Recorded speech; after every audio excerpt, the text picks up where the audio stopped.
Feel ହଉଛି ଆମକୁ? କଣ ଫିଲ୍ କରୁଛୁ, କଣ ଅନୁଭବ କରୁଛୁ? ଟିକେ ସାନ୍ତ୍ୱନା ଲାଗୁଛି,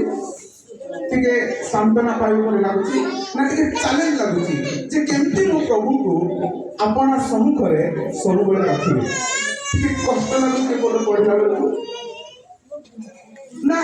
ଟିକେ ଭୟ ଲାଗୁଛି ଯେ ମୁଁ ଯଦି ପ୍ରଭୁଙ୍କୁ ମୋ ସାମ୍ନାରେ ଯଦି ମୁଁ ରଖିବି କେମିତି ହବ? ସବୁବେଳେ ତ ରଖିପାରିବିନି, କାରଣ ଅନେକ ବିଷୟ ମୋର କରିବାର ଅଛି, ଯୋଉଟାକି ପ୍ରଭୁକୁ ଗୌରବ ଦେବ ନାହିଁ, ପ୍ରଭୁଙ୍କର ମହିମା କରିବ ନାହିଁ। ଏମିତି ଅନେକ ବିଷୟ ଅଛି, ମୁଁ ସେଇଥିପାଇଁ ମୁଁ ପ୍ରଭୁକୁ ରଖି ପାରିବି ନାହିଁ। ଟିକେ ଭୟ ଲାଗୁଛି, ନା ଟିକେ ଆଶ୍ଚର୍ଯ୍ୟ ଲାଗୁଛି ଯେ ଏଇ ପଦକୁ ପଢିଲେ ଯେ ଏଇଟା କେମିତି ସମ୍ଭବ ଯେ ମୁଁ ସର୍ବଦା ସଦାପ୍ରଭୁଙ୍କୁ ଆପଣା ସମ୍ମୁଖରେ ରଖିବି? କେମିତି ସମ୍ଭବ? ଆତ୍ମିକ ଜୀବନର ଅଭିବୃଦ୍ଧି ହେବା ନିମନ୍ତେ ଗୋଟିଏ ଗୁପ୍ତ ରହସ୍ୟ ଦାଉଦ ଏହି ସ୍ଥାନରେ ପ୍ରକାଶ କରନ୍ତି। ଆଉ ସେ କୁହନ୍ତି, ମୁଁ ସର୍ବଦା ସଦାପ୍ରଭୁଙ୍କୁ ଆପଣା ସମ୍ମୁଖରେ କଣ ରଖିଅଛି। ଆଜି ପାଳି ଧରିବା ଆମେ এই নূଆ ବର୍ଷରେ ଏମିତି ଗୋଟିଏ ନିଷ୍ପତ୍ତି ଆମମାନଙ୍କ ଜୀବନ ହଉ, ଆତ୍ମିକ ଜୀବନର ଶୃଙ୍ଖଳାବଦ୍ଧ ଜୀବନ ଯାପନ ନିମନ୍ତେ ଆମମାନେ କଣ କରିବାକୁ ହବ ନା ଆମେ ସର୍ବଦା ସଦାପ୍ରଭୁଙ୍କୁ ଆପଣା ସମ୍ମୁଖରେ ରଖିବା। ଆମମାନଙ୍କର ଏଇ ବର୍ଷ ସାରାର ଆରମ୍ଭ ପଡ଼ିଛି, ଆଜି ଆରମ୍ଭ ହେଲା, ଆଉ 365 ଦିନ ରହିଛି। ମାତ୍ର ଆମମାନେ ଆମମାନଙ୍କ ଜୀବନରେ ଗୋଟିଏ ଆମମାନେ ନିଷ୍ପତ୍ତି ନେଉ ଯେ ଆମମାନେ ସର୍ବଦା ସଦାପ୍ରଭୁଙ୍କୁ ଆପଣା ସମ୍ମୁଖରେ ରଖିବା। ଯଦି ରଖିବା ନିଶ୍ଚିନ୍ତ ଆମମାନଙ୍କ ଜୀବନରେ ପ୍ରଭୁ ଆଶୀର୍ବାଦ କରିବେ। ଏଇ ନୂତନ ବର୍ଷର ଏହି ବାକ୍ୟକୁ ଆମମାନେ ଭୁଲି ନ ଯାଉ, ମନରେ ରଖୁ ଯେ ଦାଉଦ ତାଙ୍କ ଜୀବନରେ ଏକ ଦୃଢ଼ ନିଷ୍ପତ୍ତି ସେ ନେଲେ। এই ନିଷ୍ପତ୍ତି ଦାଉଦ ପାପ କରିଲା ପରେ ନେଉଛନ୍ତି, କିନ୍ତୁ ଆଜି ଆପଣ ଆମମାନେ ପାପ କରିବା ପୂର୍ବରୁ ଆମମାନେ ନେବା। ଦାଉଦ ଯେତେବେଳେ ସେ ଭୁଲ କାର୍ଯ୍ୟ କଲେ, ମନ୍ଦ କାର୍ଯ୍ୟ କଲେ, সেই ସମୟରେ ତା ପରବର୍ତ୍ତୀ ସମୟରେ ସେ କହୁଛନ୍ତି ଯେ ମୁଁ ସର୍ବଦା ସଦାପ୍ରଭୁଙ୍କୁ ଆପଣା ସମ୍ମୁଖରେ ରଖିଅଛି। କିନ୍ତୁ ଆଜି এই নূଆ ବର୍ଷରେ, এই ନୂତନ ଦିବସରେ, এই ନୂତନ ମୁହୂର୍ତ୍ତରେ ଆମମାନେ ବାକ୍ୟ ଶୁଣୁଥିବା ସମୟରେ ଆମମାନେ ଏଇ କଥା କହୁ ଯେ ମୁଁ ସର୍ବଦା ସଦାପ୍ରଭୁଙ୍କୁ ଆପଣା ସମ୍ମୁଖରେ ରଖିଅଛି। ଏଇ ପଦକୁ କିଏ ଲେଖିଛନ୍ତି? ଭକ୍ତ ଦାଉଦ। କିଏ ସର୍ବଦା ସଦାପ୍ରଭୁଙ୍କୁ ସମ୍ମୁଖରେ ରଖିଅଛି? କିଏ ରଖିପାରେ? ଜଣେ ପାପୀ, ଜଣେ ଈଶ୍ୱରଙ୍କୁ ଜାଣିନଥିବା ବ୍ୟକ୍ତି ପ୍ରଭୁଙ୍କୁ ଆପଣା ସମ୍ମୁଖରେ ରଖିପାରିବ ନାହିଁ। ଆପଣା ସମ୍ମୁଖରେ, ଆମର ନିଜ ସମ୍ମୁଖରେ ଆମେ ପ୍ରଭୁଙ୍କୁ ରଖିବାକୁ ହେଲେ ଜଣେ ପାପୀ ରଖିପାରିବ ନାହିଁ, କିନ୍ତୁ ଜଣେ ପରିତ୍ରାଣ ପାଇଥିବା ବ୍ୟକ୍ତି ସେ ପ୍ରଭୁଙ୍କୁ ଆପଣା ସମ୍ମୁଖରେ ରଖି ସେ ଜୀବନ ଯାପନ କରିପାରିବ। ପ୍ରେଜ୍ ଦ ଲର୍ଡ। ଜଣେ ଉଦ୍ଧାର ପାଇଥିବା ବ୍ୟକ୍ତି, ଯିଏ ପାପ କ୍ଷମା ପାଇଛି, ଯିଏ ଉଦ୍ଧାର ପାଇଛି, ଯିଏ ମନ ପରିବର୍ତ୍ତନ କରିଛି, ଆଉ ସେଇ ମନ ପରିବର୍ତ୍ତନ କରିଥିବା ବ୍ୟକ୍ତି, ଯିଏ ପରମେଶ୍ୱରଙ୍କ ମନର ମିତ ବ୍ୟକ୍ତି, ସେଇ ବ୍ୟକ୍ତି ହିଁ ସେ କଣ କରିପାରିବ ନା ସଦାପ୍ରଭୁଙ୍କୁ ଆପଣା ସମ୍ମୁଖରେ ରଖିପାରିବ। ପ୍ରେଜ୍ ଦ ଲର୍ଡ। ସେଥିପାଇଁ ପରମେଶ୍ୱରଙ୍କୁ ଆମମାନେ, ଆଉ ପରମେଶ୍ୱର ଭକ୍ତ ଦାଉଦଙ୍କୁ କଣ କହିଲେ? ତୁମେ ହଉଛ ମୋର ମନର ମନ ବ୍ୟକ୍ତି, ମିତ ବ୍ୟକ୍ତି, ତୁମେ ହଉଛ ମୋର ମନ ଜାଣିବା ବ୍ୟକ୍ତି ହଉଛ ତୁମେ। ଆଉ ଏହି ଦାଉଦ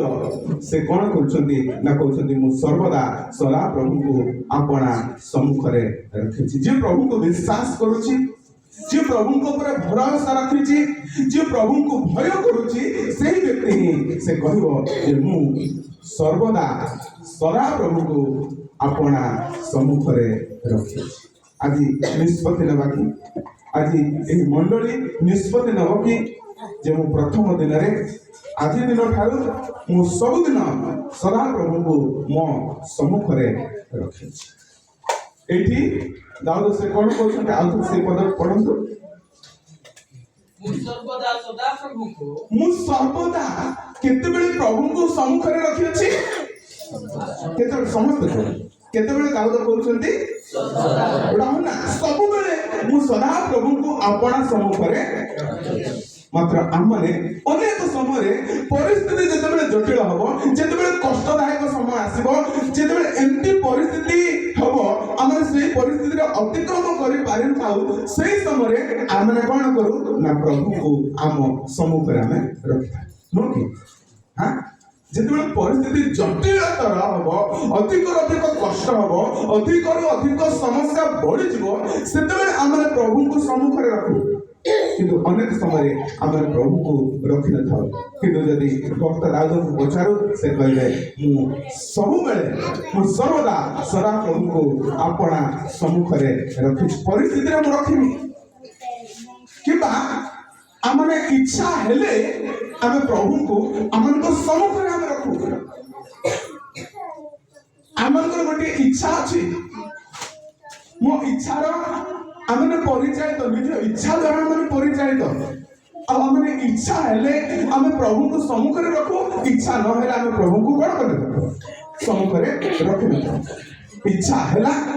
एबे टिके मु बाइबल पढ़ी एबे टिके मु प्रार्थना करी आम प्रभु को सम्मुखें रखू किंतु अनेक समय आमर दिवस कार्य व्यस्तता समय आमने प्रभु को आमने इच्छा न हेले आमने सर्वदा प्रभु को सम्मुखें आमने रखी जितेबाला रोग आसला से रोगरे आमने कष्ट पाउछु से रोगरे चित्कार करूछु से रोगरे आमर क्रंदन आसुची लुह झरुची से रोग समय आमने प्रभु को सम्मुखें रखुछु किंतु ए भक्त दाऊद कहते मु रोग समय प्रभु को सम्मुखें रखुची मात्र भक्त दाऊद से कहते सर्वदा सदा प्रभु को अपना सम्मुखें रखी अनेक समय जितेबाला दुख आसे जितेबाला समस्या अति कष्टदायक हुए से समय आम प्रभु को सम्मुखें रखू किंतु यही दाऊद कहते सर्वदा सदा प्रभु को अपना सम्मुखें रखी जितेबाला आमने रोग आसे जितेबाला आमनकर कष्ट आसे जितेबाला आमनकर जंत्रणा आसे जितेबाला आमने चित्कार करू जितेबाला आमनकर साहाय्य आसेनी सेतेबाला जदि आमे प्रभु को सम्मुखें रखुछु ताहले आमे किए स्वार्थपर सेल्फिश आमने स्वार्थपर हो जाऊ प्रभु को आमनकर सम्मुखें रखिबा पाई दरकार समय मोर दरकार न होला बेले तुम तुम बात अनेक समय आम प्रभु सहित गोटे स्वार्थपर जीवन आम बीतेबा चाहूँ किंतु ए भक्त दाऊद से कहते सर्वदा सदा प्रभु को अपना सम्मुखें रखी दाऊद पाप समय को एड़े देवाई चाहते जिते आम पाप करूँ आम से प्रभु को सम्मुखें रखी था कि ना आम पाप करने समय आम प्रभु को सम्मुखें रखी न था किंतु भक्त दाऊद से कहते सर्वदा सदा प्रभु को अपना सम्मुखें रखी प्रभु को अपना सम्मुखें रखी अच्छी कहबार अर्थ कौन प्रभु को मु सर्वदा सदा प्रभु को कौन अपना सम्मुखें रखी अच्छी यह कहबार अर्थ कौन प्रभु को आम गोटे मूर्ति पर निर्माण करी कौन से गोटे वस्तु पर आम प्रभु को सम्मुखें रखा यह बुझाऊँ कि यह बुझाऊँ नहीं यह बुझाएनि सर्वदा सदा प्रभु को अपना सम्मुखें रखुची कहबार अर्थ ना तांकर इच्छा को आमनकर जीवन में आम सफल करना दरकार सर्वदा सदा प्रभु को अपना सम्मुखें रखी अच्छी यह कहबार अर्थ मुझे मो इच्छा करुची इच्छा को मो जीवन में सब बेले कौन करना दरकार सफल करना दरकार ईश्वर इच्छा जड़े व्यक्ति जीवन में जड़े परित्राण पाई जीवन में जड़े उद्धार पाई जीवन में से प्रभु को सम्मुखें रखा दरकार अर्थात ताहांकर इच्छा को से अपना जीवन में से सफल करने दरकार देखो प्रभु स्वयं जनक उदाहरण से प्रभु जीशु कौन कहले पढ़तु लुक पुस्तक 22 पर्व लुक पुस्तक 22 पर्व 42 पर्व लुक पुस्तक 22 पर्व 42 हे पिता जदि तुमर इच्छा थाए तेबे एही पान पात्र मो ठारू दूर कर तथापि मोर इच्छा नुहे मात्र तुमर इच्छा सफल हे देखो कष्टकर दायक परिस्थिति एमती आसी प्रभु यीशु क्रूस को जिबे आ क्रूस को जिबा पूर्वरु आ प्रभु यीशु पितांकर इच्छा को कोन करूछंती लढुछंती पितांकर इच्छा को से साधन करूछंती पितांकर इच्छा को से पालन करूछंती आ से कहउछंती हे पिता जदि तुमर इच्छा हुए ताहले ए पान पात्र मो ठारू दूर को मात्र मोहर इच्छा ने मात्र कोन तुमर इच्छा सफल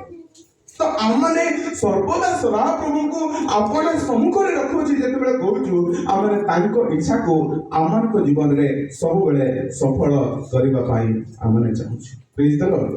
अनेक समय आमर प्रभु को इच्छा को लोड़ी न थाउ जते बेले एमती परिस्थिति आसी थाए जते बेले जंत्रणादायक समय आस्ताए जते बेले कष्टदायक समय आस्ताए सेते बेले मो एई परिस्थिति रे मो प्रभु को रखि पारिबिनी सम्मुख रे किंतु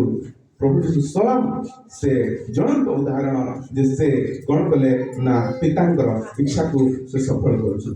सर्वदा सदा प्रभु को अपन सम्मुख रे रखिछि कहबार अर्थ एहा जे आमने तांको इच्छा को आमन को जीवन रे सफल करबा सर्वदा सदा प्रभु को अपन सम्मुख रे रखिछि एहा कहबार अर्थ जे आमने सब बेले तांको संतुष्ट करबा दरकार यदि प्रभु को मु सम्मुख रे रखिछि बोली कहूछि ताहले मु सब बेले ताहांकर संतोषजनक कार्य करबा दरकार मु जहा भी मो जीवन रे करूछि जो कार्य भी मु करूछि सेही कार्य रे मु प्रभु को मु सम्मुख रे रखि ताहांको मु संतुष्ट करूछि परंतु जॉन पुस्तक 8 पर्व 29 पद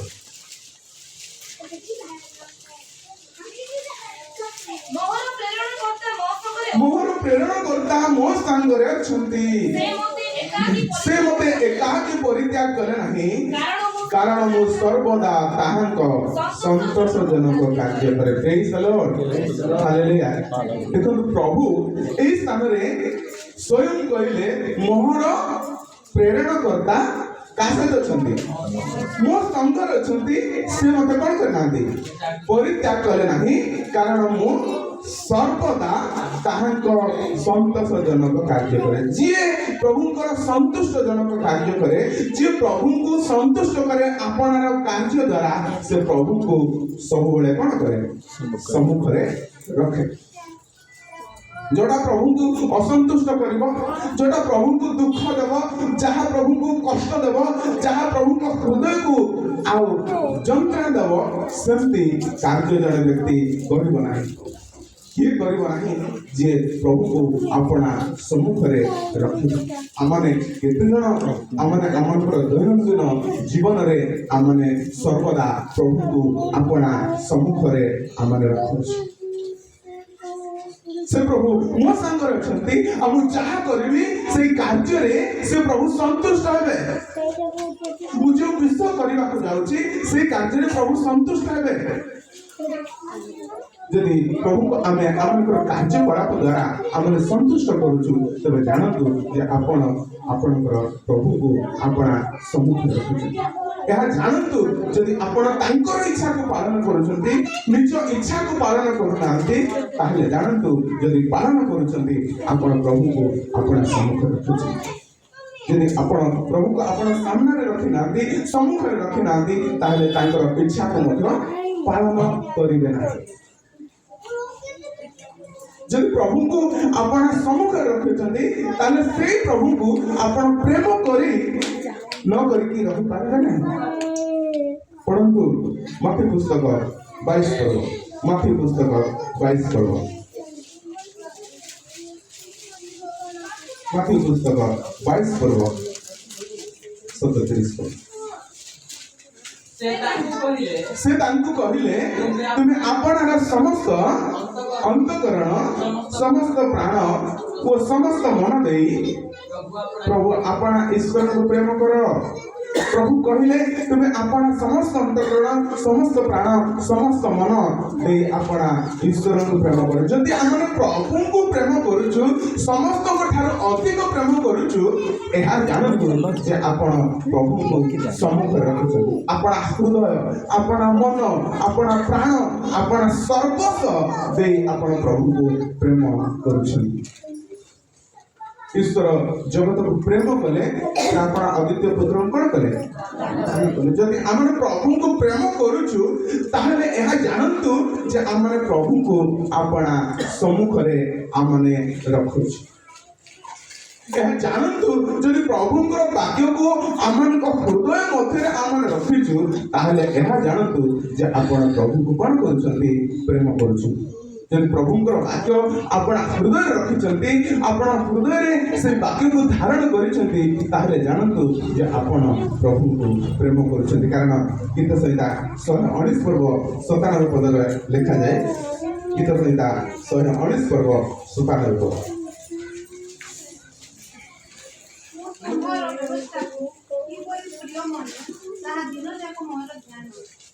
मु तुमर व्यवस्था को किपरि प्रिय मने ताहा दिन जाक मोहर ध्यान जदि आमे प्रभु को आपणा सम्मुख रे रखिछु ताहले दिन जाक जेतेबेले आमे समय पाउछु सेतेबेले आमे ईश्वरकर वाक्य को आपणा हृदय मध्य रखिबा ईश्वरकर वाक्य को आमे प्रेम करिबा ईश्वरकर वाक्य को आमे ग्रहण करिबा ईश्वरकर वाक्य को आमे ध्यान करिबा कारण ईश्वरकर वाक्य जे ध्यान करे से प्रभु को आपणा सम्मुख रे रखे केमती आमर दैनंदिन जीवन रे आमने ईश्वर को आपणा सम्मुख रे रखुछु केमती जो प्रभु आमन को पाई कोन हेले क्रिसमस समय प्रभु आमन को पाई कोन हेले इम्मानुएल से आम मान सहित ईश्वर हेले जदि से प्रभु आमन को पाख को रहिबा पाए आसले आमन को उद्धार करबा पाए आसले आमन को परित्राण देबा पाए आसले से ईश्वर को आमन सर्वदा सदा प्रभु को आमन से प्रभु ईश्वर को काहे सम्मुख काहे से प्रभु को अनेक समय आमन अनदेखा करू जेतबेला आमन पाप करू जेतबेला आमन अन्याय करू जेतबेला आमन अधर्म करू जेतबेला आमन जीवन रे आम निज इच्छा रे परिचालित हो जेतबेला आमन ईश्वरकर असंतुष्ट जनक कार्य करू जेतबेला आमन तांकर वाक्य को अनदेखा करू से समय आमन ईश्वर को छाड़ दो से मन प्रिय आमने सबले एई भक्त दाऊद को परि आमने गोटे निष्पत्ति देला गोटे आत्मिक जीवन में आ गोटे स्तर को बढ़िया पाई गोटे आत्मिक पहाच रे आ गोटे स्तर को जीवा पाई आमने प्रभु को आमने अपना सम्मुख रे आमने रख देखो सर्वदा प्रभु को सम्मुख रे रखिबार तार प्रभाव कौन रहिबा तार प्रभाव कौन रही जदि आमने गोटे पत्थर को पोखरी कि पानी रे जेतबे आमने फोपाडू कौन हुए क्रिया नहीं पानी मलचर हो नथिबो आमे जदि गोटे पत्थर को फोपाडी देबा मारिबा ताले क्रिया होबो एटा आमे मारिबाटा क्रिया किंतु प्रतिक्रिया कौन होछि से पानी का चारिया कौन होछि खेली आम गोटे कार्य कलु आ प्रतिक्रिया आसुची तो आम जिते प्रभु को सर्वदा सम्मुख रे रखिबा तार निश्चय प्रभाव आम जीवन तेणु चेक करंतु जे आमे प्रभु को सर्वदा सम्मुख रे रखुछु जदि सम्मुख रे रखुछु तार प्रभाव आम जीवन रे निश्चय देखा दिबो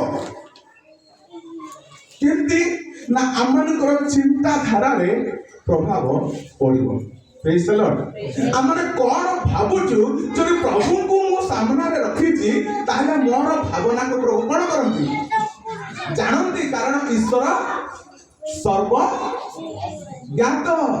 से सर्वज्ञात ईश्वर जदि आमने सम्मुख रे रखुछु एहा जानिबा दरकार जे मोर चिंता धारार प्रभाव रे मध्य आसब निश्चय प्रभाव पड़े आमने कौन भावुचु आमने कौन चिंता करुचु आमने जागतिक वास्तव भावुचु आमे मंद विषय भावुचु ना आमने कौन भावुचु से आमनकर भावना रे मध्य कौन हो ଚିନ୍ତାଧାରାରେ ପ୍ରଭାବ ପଡ଼ିବ। ଯଦି କିଏ ଟିକେ ଜାଣି ଦଉଛି ସାଇକୋଲୋଜିଷ୍ଟ ଯଦି ଜାଣି ଦଉଛି ଆମେ କଥା ହେବା କ୍ଷଣି ଆମେ ସେ କଥା କଣ କରୁ ସାଙ୍ଗେ ବୁଲେଇ ଦଉ। କିଏ ଯଦି କିଛି ଜାଣିବା ପାଇଁ ଚାହୁଁଛି ସେଇ କଥା ଧୀରେ ଧୀରେ ସେ ଆଣିକି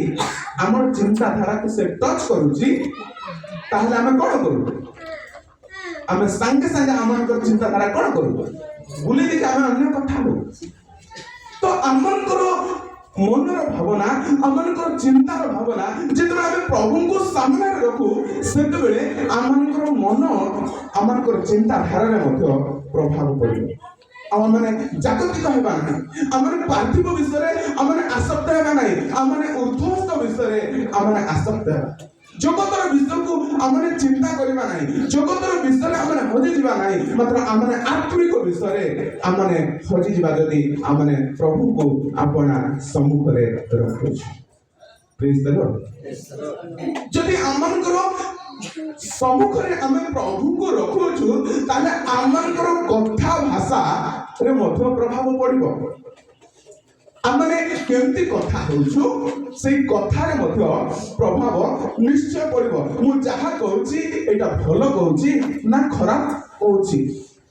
ମୁଁ ଯୋଉ କଥା କହୁଛି ଏଇ କଥା ଭୁଲ ନା ଠିକ, ମୁଁ ଯୋଉ କଥା କହୁଛି ଏଇ କଥା ଛଳନାରେ କହୁଛି ନା ମୁଁ ବାସ୍ତବରେ କହୁଛି, ମୋ କଥାର ପ୍ରଭାବରେ ପଡ଼ିବ। କାରଣ ପ୍ରଭୁ ଥିବେ ଆଉ ମୁଁ କେମିତି ଜାଗତିକ କଥା ହେଇପାରିବି, ପ୍ରଭୁ ଥିବେ ମୁଁ କେମିତି ଛଳନାରେ କଥା ହେଇପାରିବି, ପ୍ରଭୁ ଥିବେ ମୁଁ କେମିତି କପଟର କଥା ହେଇପାରିବି, ପ୍ରଭୁ ଥିବେ ମୁଁ କେମିତି ମନ୍ଦ କଥା ମୁଁ ହେଇପାରିବି ନାହିଁ। ତ ଆମମାନଙ୍କର ଯେତେବେଳେ ଆମେ ପ୍ରଭୁଙ୍କୁ ଆପଣା ସମ୍ମୁଖରେ ରଖୁ ସେତେବେଳେ ଆମମାନଙ୍କର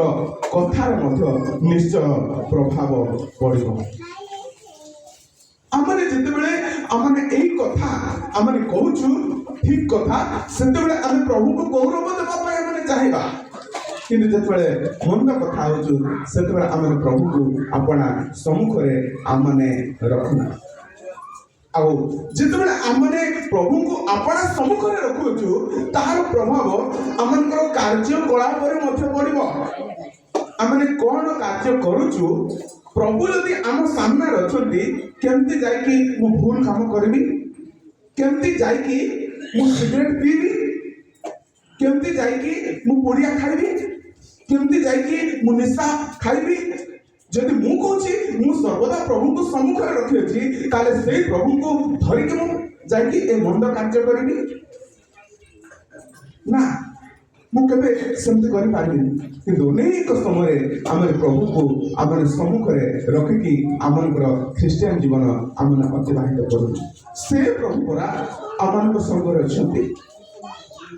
ସେ ପ୍ରଭୁ ପରା ଆମମାନଙ୍କ ହୃଦୟ ମଧ୍ୟରେ ଅଛନ୍ତି। ସେ ପବିତ୍ର ଆତ୍ମା ସେ ଆମମାନଙ୍କ ହୃଦୟ ମଧ୍ୟରେ ବାସ କରୁଛନ୍ତି। ସେ କେବେ ଆମମାନଙ୍କ ଶରୀର ମଧ୍ୟରୁ କଣ ହୁଅନ୍ତି ନାହିଁ, ବାହାରି ଯାଆନ୍ତି ନାହିଁ। କେତେବେଳେ ଯିବେ ନା ଯେତେବେଳେ ଆମେ ଏଇ ଧରା ପୃଷ୍ଠରୁ ଆମେ ବିଦାୟ ନେବା। କିନ୍ତୁ ଯେତେବେଳେ ଆମେ ପାପ କରୁ, ଯେତେବେଳେ ଆମେ ମନ୍ଦ କରୁ, ଯେତେବେଳେ ଆମେ ଅଧର୍ମ କରୁ ସେତେବେଳେ ପବିତ୍ର ଆତ୍ମା ବାହାରି ଯାଆନ୍ତି ନାହିଁ, ମାତ୍ର ପବିତ୍ର ଆତ୍ମା କଣ କରନ୍ତି, ଦୁଃଖ ପାଆନ୍ତି। ଏଫେସ୍ୟ ପୁସ୍ତକ 4 ପର୍ବ 30 ପଦରେ ଲେଖାଯାଏ, ପଢନ୍ତୁ। ଏଫେସ୍ୟ ପୁସ୍ତକ 4 ପର୍ବ 30 ପଦ।